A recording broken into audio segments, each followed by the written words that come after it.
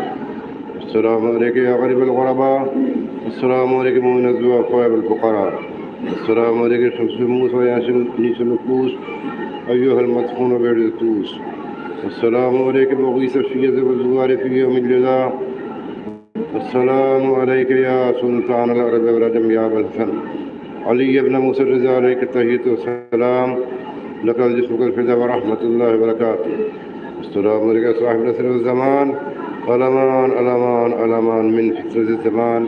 السلام عليك خليفة الرحمن، السلام عليك شيخ القرآن، السلام عليك من منصب الجان، السلام عليك موضع الإيمان، السلام عليك قام الكفر والطغيان، السلام عليك تفسير الفرقان، السلام عليك من مهدي آخر الزمان، السلام عليكم يا زمان هذا أجل الله تعالى فرجه وسأل الله تعالى مخرجه وظهوره وجعلنا من سارك وأمانك. السلام عليكم ورحمة الله وبركاته.